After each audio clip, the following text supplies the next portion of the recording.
Una, dos, tres. Teorízalo.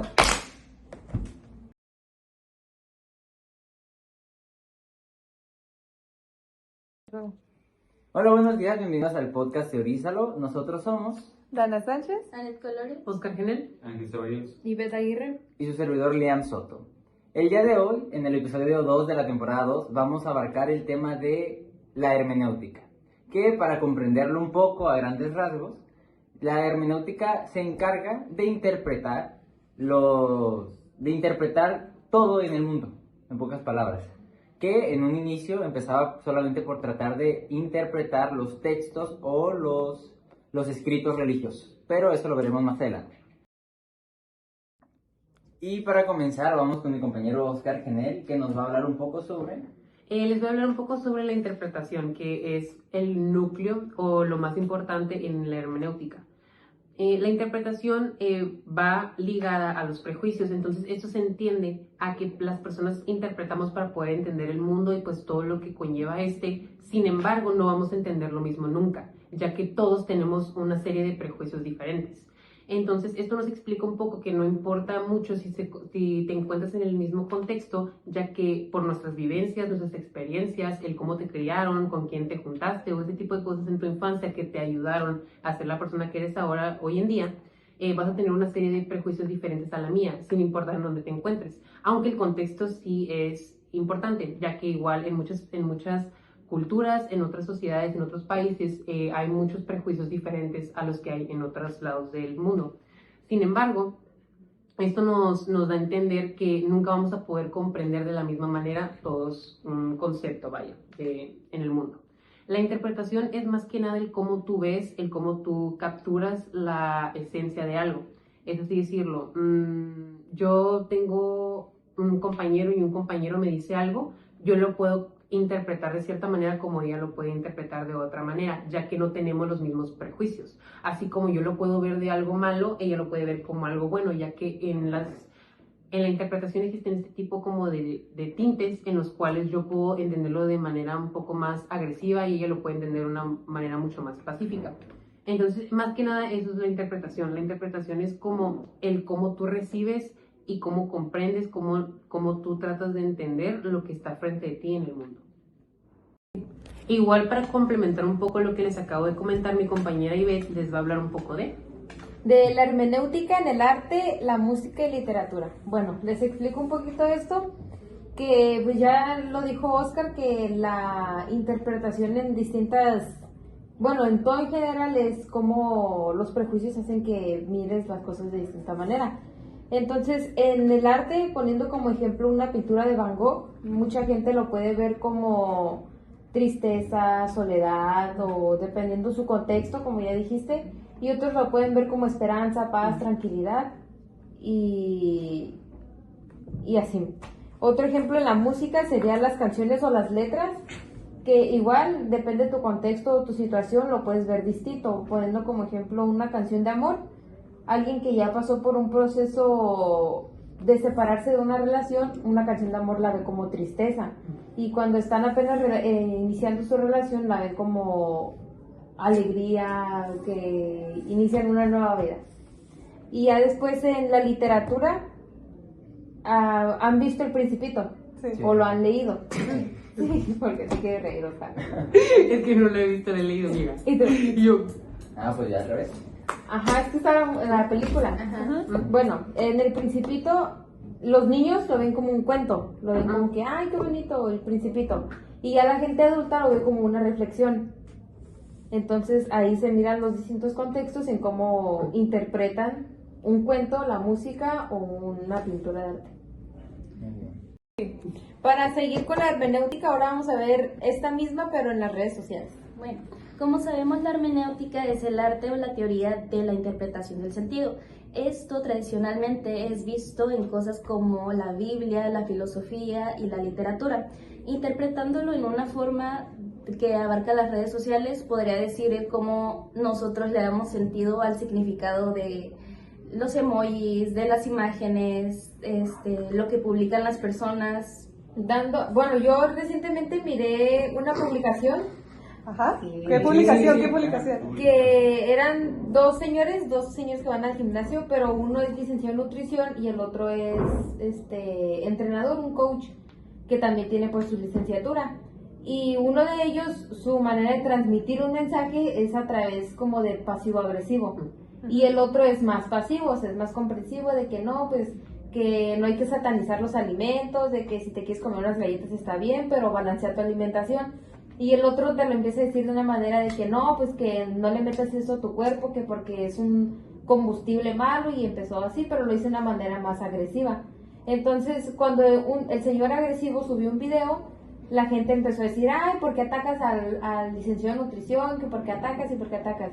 Y ya luego el otro señor, que es licenciado, subió un video diciendo igual de que, no, que la gente, que cómo le dices a los demás que comiendo esto estás satanizando y que no sé qué, y que es mal combustible para tu cuerpo.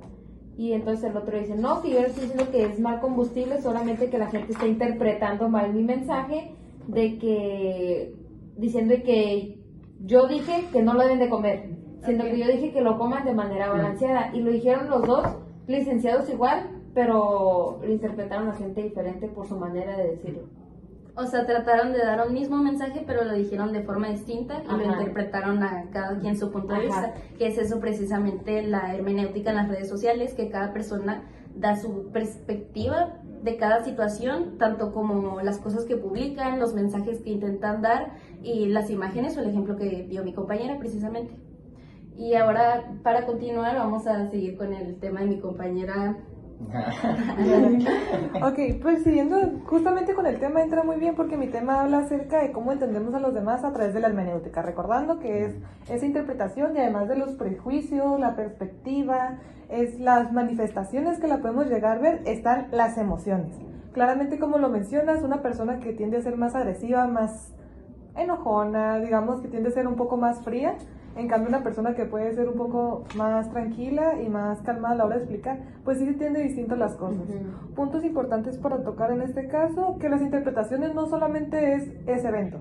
Ese evento tiene mucha información, ya que tiene gestos, tiene tonos, silencios, miradas, cosas que nos hacen cambiar el significado. Otro punto importante podría ser de que son lo que dices de razonamientos entrelazados, ¿no? Que era información, por así decirlo, verídica, un consenso que podríamos decir de algo verdadero, y sin embargo, cómo la gente lo traduce, cómo lo interpreta, cómo lo genera, cómo lo interioriza, es lo que va cambiando el significado para cada uno. Pero el punto aquí importante es por qué deberíamos analizar a la hermenéutica en estos casos para tomarla como una actitud, ¿no? Que dijeras, va más allá del respeto, va en una búsqueda de comprensión para mejorar la comunicación. Y entonces, volviendo con lo de la comunicación, pues es la parte en la de ser empáticos, porque no todos vemos las mismas cosas, no todos tenemos el mismo contexto, la misma temporalidad y demás aspectos. Prosiguiendo con la hermenéutica, a continuación mi compañero Ángel. Ok, yo les hablaré de cómo la hermenéutica nos ayuda a entendernos a nosotros mismos y leeré 2 puntos. El primero es, nos muestra que somos parte del significado. Según filósofos como Gadamer, cuando interpretamos algo, un texto, una conversación, una experiencia, no lo hacemos nosotros, sino que lo hacemos desde nuestra historia, nuestra cultura, nuestras emociones.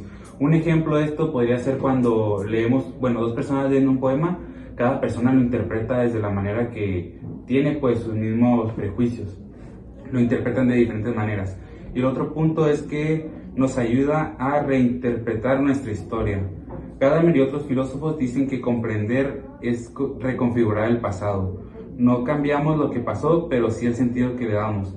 El ejemplo aquí sería como el error que tuvimos antes, en ese momento lo miramos como un error, pero como va pasando el tiempo, lo comprendemos de otra manera y ya no lo vemos como un error, sino como una experiencia. ¿Okay? Ahora, mi compañero hará el tema de las principales aportaciones de los filósofos.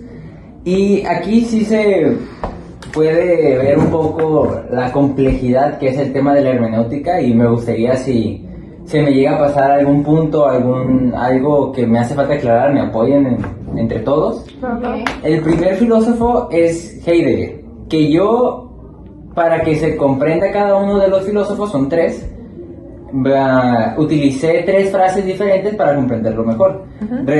Recordando también de que primero la hermenéutica hablaba sobre cómo la interpretación era importante para los textos religiosos, para los poemas, para textos en general. Como traducciones, ¿no? Traducciones sí, pero específicamente a los textos. Cuando hablamos de estos tres filósofos, que es Heidegger, el que mencionó mi compañero, Gadamer y Ferraris, hablamos ya de que estos tres filósofos lo pasaron de una teoría a una disciplina o teoría general. Entonces pasa no solamente de un trabajo que puede hacer el ser humano, sino de una cualidad que posee el ser. El primero, Heidegger, nos dice, el lenguaje es la casa del ser. ¿Esto qué nos quiere decir? Es algo complejo, pero nos dice que lo marca como un lugar donde el ser humano no solamente se comunica, el ser humano se comprende las cosas y comprende su existencia. Él se enfoca más que nada en el valor o en la interpretación que le damos al ser. Gadamer nos habla sobre un diálogo, que la frase dice, comprender es siempre un proceso de diálogo. ¿Qué quiere decir eso? Esto también es algo complejo. El diálogo es entre la persona que trata de comprender un objeto y el objeto. La persona le da esos matices a la comprensión y el objeto tal cual muestra todo lo que la otra persona trata de interpretar y comprender. Entonces él lo marca como un intercambio de ideas, horizontes distintos, y precisamente ese procedimiento de tratar de comprender se le llama fusión de horizontes. Por eso él lo marca como yo le doy algo al objeto, el objeto me da algo a mí y se forma la comprensión, el entendimiento. Entonces eso es lo que quiere decir Gadamer, que es un diálogo. Y Ferraris, el último, que puede llegar a ser un poco más complicado, nos dice la frase, no todo es interpretación, también hay hechos que nos resisten. ¿Qué quiere decir con eso? Nos habla sobre la realidad. ¿Por qué la realidad? Porque no todas las cosas que interpretamos son las cosas que existen, las cosas que forman parte de nuestra realidad. Entonces, un ejemplo claro de esto es, yo puedo decir que ayer no llovió, pero un hecho real es que el piso o el suelo está mojado. Entonces, ¿qué nos dice eso? La realidad, la interpretación se llevó a cabo, sí, pero no quiere decir que sea una interpretación válida, no es una interpretación que concuerde con un hecho real. Y el hecho real es que probablemente sí llovió. Entonces, eso es de lo que nos habla él, la realidad. Este enfoque entre los tres nos habla más de cualidades que posee el ser humano para el entendimiento, para interpretar, que una sola acción que podemos llevar a cabo. Entonces podemos concluir que la hermenéutica es tanto un ser humano como un método de análisis, ¿no? Donde se interiorizan las ideas y mediante un diálogo que cuestionas los hechos, o sea, que separas de interpretar como opinión ante la objetividad. Lo segundo sí, lo primero, la hermenéutica no es un ser humano. La hermenéutica es una cualidad que posee el ser, que esa cualidad es la cualidad de interpretar. Y sí, con estos filósofos pasó básicamente de ser una teoría, algo que podemos llevar a cabo, algo que podemos aplicar, a una cualidad que ya poseemos de manera innata. Entonces, eso sería todo. Esperemos el tema les haya quedado más claro. Eso ha sido todo por nuestra parte. Muchas gracias por vernos en otro episodio más y tengan un buen día. Bye. Qué placer.